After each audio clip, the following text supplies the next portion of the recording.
So when we began talking about this logic unit, I told you that one of the things that we were going to drive toward is being able to form a valid argument.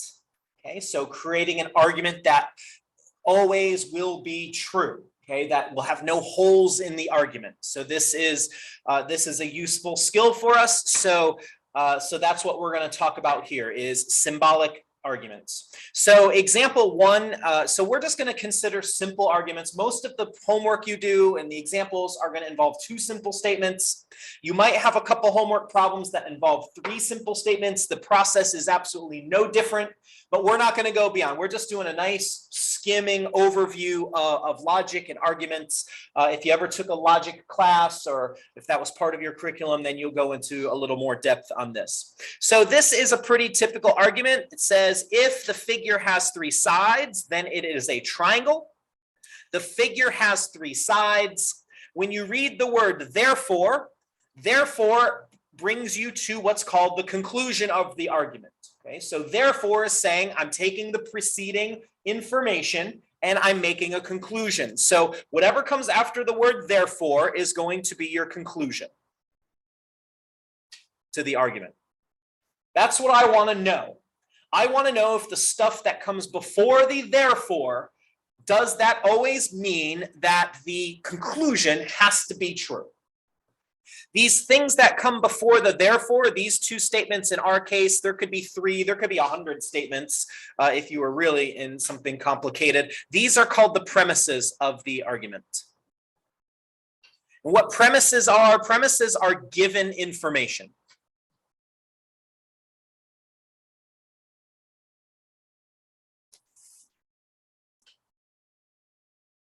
It's stuff that you know to be true. So in our case, we know the following things to be true, that if a figure has three sides, then we call it a triangle. And then the second premise we know is the thing that I'm looking at has three sides. Okay, nice, simple argument. Yeah.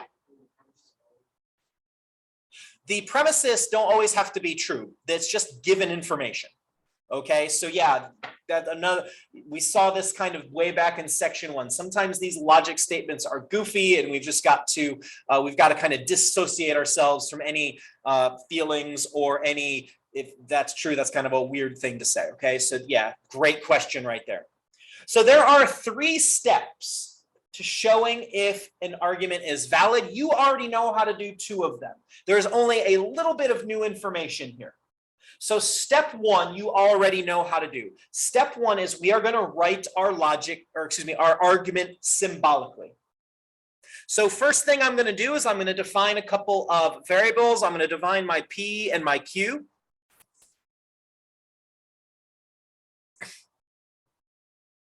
I'm just going to read my first statement from left to right and use that. So it says, if the figure has 3 sides, so I'm going to let statement P be the figure has 3 sides.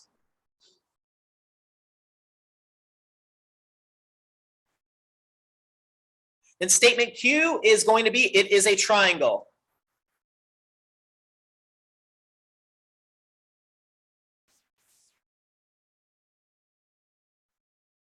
So now I'm going to take that argument that I was given and I'm just going to write it symbolically. So again, we spent a lot of time in section 3.1 because I wanted this to be no big deal. So here it goes. The first statement is if. It starts off with the word if. So I am going to draw an arrow. If the figure has 3 sides, so P goes on the left side of the arrow, then it is a triangle. Q goes on the right side of the triangle. The next sentence is simply just statement, it's just statement P. The figure has 3 sides. There's no connective to it or anything. Symbolically, the word therefore, math people love symbols for everything because they like to write down as little as possible. So therefore is a triangle made with 3 dots. When you see a triangle made with 3 dots, that is the word therefore. That's letting you know your conclusion is right around the corner. So therefore, it is a triangle, so therefore Q. There's my argument written symbolically. Okay, that's step 1. That should be super familiar by this time. Hopefully you've been keeping up with your homework. I've been nagging you to do all of that, so hopefully you've been listening. Here's the new step. This is the new thing. You've got to form the argument. Okay, so step 2, the new bit of information is we have to form the argument.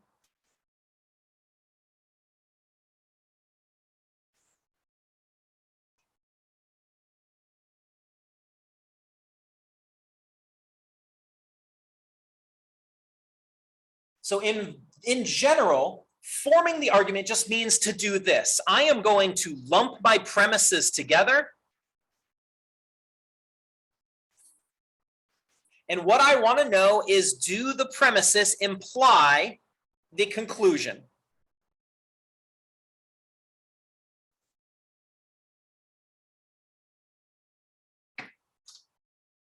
You don't ever have to write any, you don't have to ever write form the argument or premises then conclusion. I'm writing that because this is the first one we've done. Here's what you do have to write.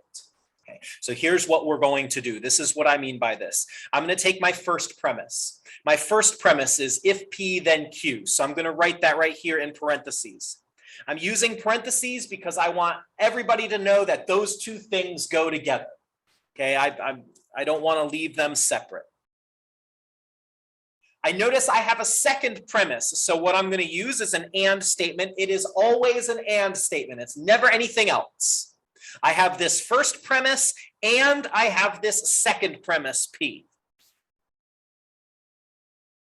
If you did a problem, I don't know if there's one in the homework. There might be, I don't remember. It's been a while since I've looked at the homework. If you have a third premise, you'll put another and statement and you'll put the third premise. You just keep linking all the premises, all the given information you link together. But we only have 2, so we're done. And then I want to know, does this lead me to the conclusion of Q? That's my argument. That's the symbolic form of the argument. I've taken my premises, I've linked them together with and then I do a big if-then statement. My premises, then my conclusion. So what you're saying is, if these things, okay, if this is the condition, if these things, then this. Now we're going to do a truth table for this. And here's how you know what conclusion to make. If you end up with at the end of your truth table a tautology, does anyone remember what a tautology is? Yep. If you have a tautology, which means everything is true, okay, that was at the end of section 3. Okay, so if you'd forgotten that, you might make a note, but if you have a tautology, then what you have is a valid argument. If you have any row with an F in it at all, then it is an invalid argument. There's a hole in the argument. There's some circumstance where your conclusion does not follow.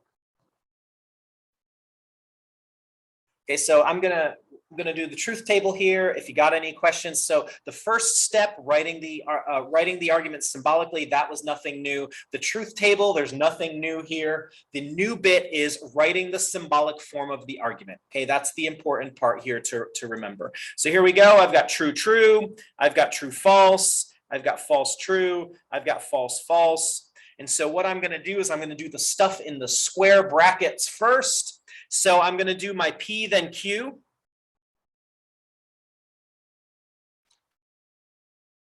Again, we've reviewed this a whole bunch today, so I'm not going to bore you by asking you. So true, then true, that's the true one. True, then false, that's the false one. False, then true, that's true. False, then false, that's true as well.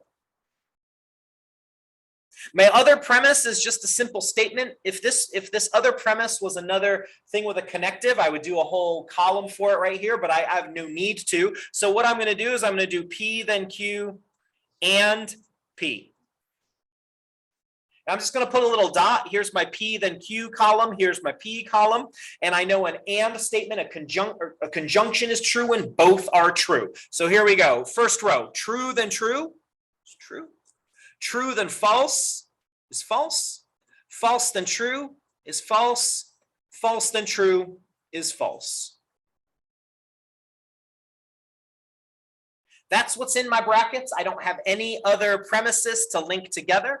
this is a super simple first example. Simple doesn't mean easy. Simple just means it lacks complexity. The conclusion is, again, just a simple statement. There's no squiggly there. There's no connective there. So I can finish this out. So I'm going to take what's in my brackets. If you don't mind, I'm just shorthanding it that the brackets is this row right here, or this column right here. Does that imply Q? So I'm going to put a check mark. Here is my bracket. Here is my Q. And I'm going in this order right here because the conditional statement, the order matters. So let's do it. I've got true, then true. That's good. I've got false, then false. That's good. I've got false, then true. That's good. I've got false, then false. That's good. My last column is all true. I have a tautology. So what that means is this argument right here is valid. Those two premises that we have automatically produce under every condition the conclusion. All right. So with that said, I've just got two examples for you to run through and do all the steps. So this first one, we're going to do phase by phase. So example 2 on the page. Here's what I would like you to do. Step 1, go ahead and write this argument symbolically.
So statement P, I'm going, oh, I'm sorry. You know what? I need to also tell you this. I've got a typo on here that I thought I had corrected and reprinted, but I guess I didn't. This should say, if it snows, then I will not do my homework. I apologize. So I'll give you a minute to go back and fix that first statement if you need to. So forgot about that.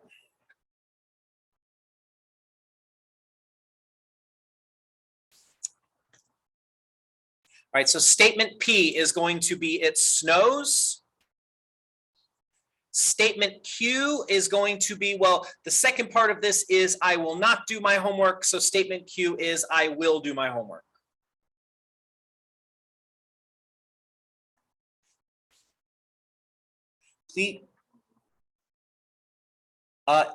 It doesn't really matter. If you had done statement P is I will do my homework and statement Q is it snows, it will not affect your getting the problem right or wrong.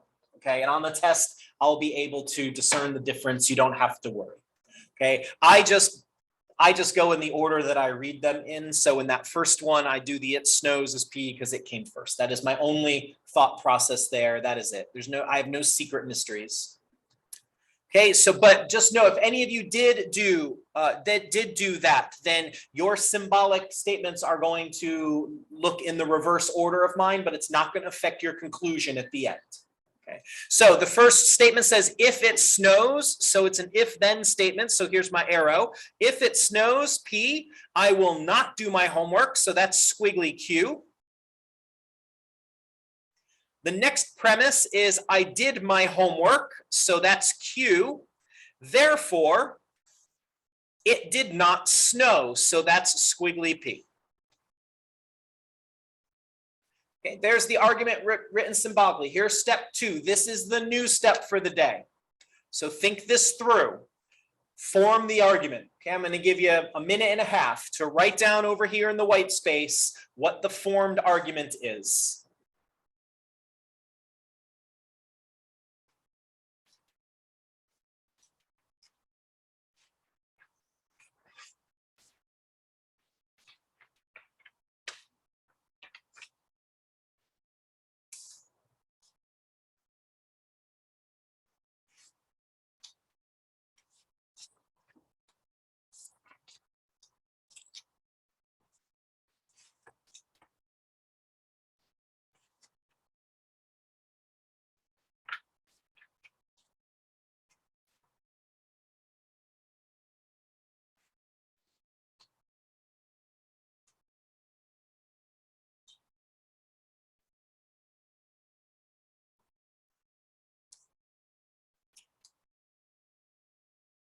Okay, so here's my brackets. Inside the brackets, I'm going to link my premises together with an and. The first premise is P, then squiggly Q. The second premise, here's my and. The second premise is Q. There we go. Those are my premises. And then I want to know if the premises, okay, if I have these, then do I get this conclusion? If the premises, then the conclusion. And now we will do the truth table for that statement right there. So again, I'm going to give you 90 seconds to 2 minutes to do as much of that as you can. Form the truth table for that argument that we just wrote down.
Okay, so I'm just going to get started. If you're still working, keep working.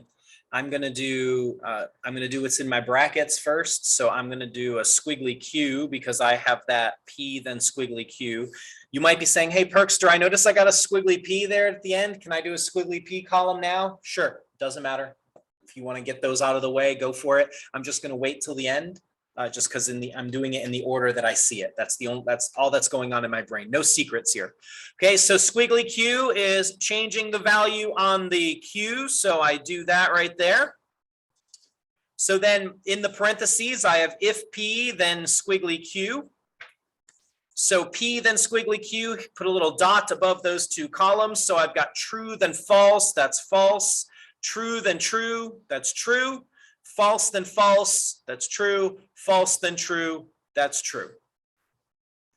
My other premise is, again, just a simple statement. There's no connective at all. There's no negation. So this makes it as swift a process as it possibly can be. So I'm going to take the P, then squiggly Q, and the Q column. So I'm just going to put a little check mark next to those. I'm connecting those with an and statement. So I've got true and false. That's false. False and true, that's false. True and true, that's true. False and true, that's false. Am I losing anybody? Everybody with me on the truth table here? Now, since I'm there now, I'm going to do the squiggly P. You might have already done this. That's fine. So squiggly P, P is TTFF. So squiggly P is just the reverse, FFTT. And then my last thing now is I'm going to take those premises and I want to know, do they imply that conclusion? So again, I'm just being lazy. I'm just using my brackets to symbolize what I have here. Since I've done it, you can do that on the test. I'll know what you mean if you want to save a little time. All right, so here's my brackets. Does that mean squiggly P? So false, then false, that's true. False, then false, that's true. True, then true, that's true. Lastly, false, then true, that's true. Once again, I do not have any F's anywhere to be seen. So what's my conclusion? This is a valid argument. Great. I'm just going to repeat this once, just because it's going to happen to you on the homework on the test at some point. If there is even one F, doesn't have to be all F's, is just even one F, it's an invalid argument, okay? That would represent conditions under which this argument is false, okay? All right, here's the last thing for the day. We're gonna do the same process. Just again, to make sure we're all on the same track, we're just gonna do this in one at a time. So I'm gonna give you 90 seconds or 2 minutes, write this symbolically, and just so we're all on the same page, I'm gonna let the first statement be grass is green. Okay, just so that we're all using the same P's and Q's.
All right, so I'm going to let P be the grass is green.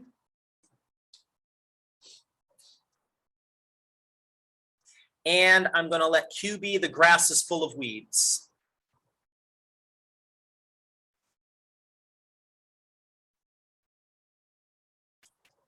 So the first statement, the grass is green or the grass is full of weeds. That is P or Q. Okay, there's the word or right there. The next one is the grass is not green. So that is squiggly P. Therefore, my conclusion, the grass is full of weeds. That is Q. I'm going to give you a minute. Please form the argument. Okay, given that those symbols, form the argument.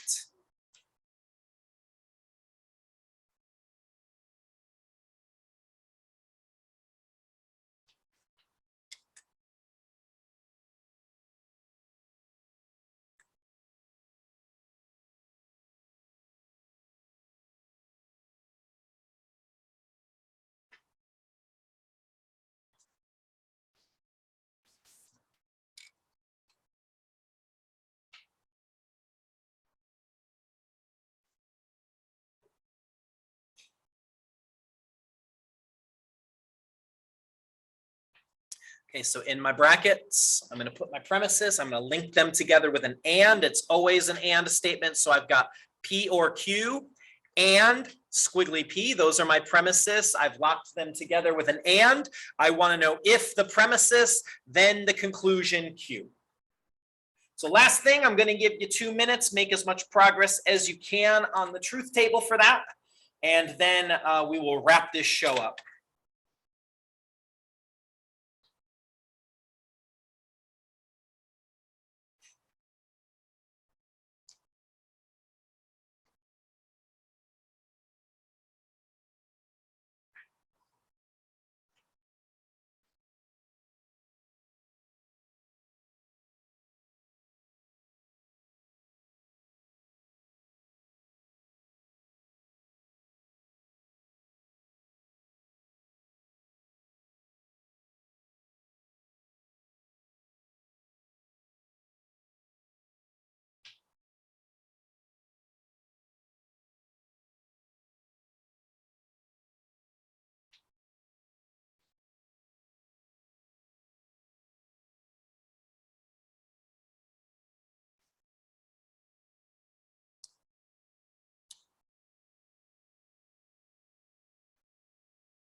All right, so I'm just going to get started. Check your work with mine. Whatever questions come up, I'm going to start with the P or Q, the disjunction.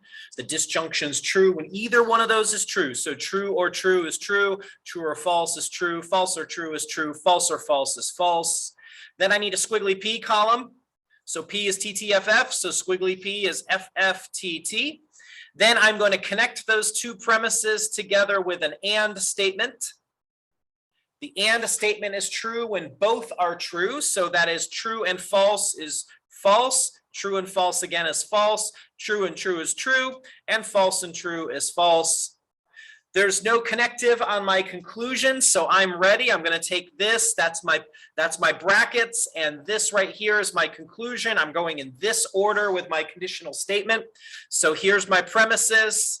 Does that imply my conclusion of Q? Well, let's go ahead and see. So false, then true, that's true. False, then false, that's true. True, then true, that is true.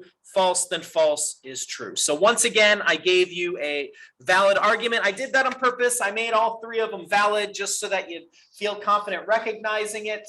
That's not always the case, and your homework is not going to be the case. The test, it might not be the case.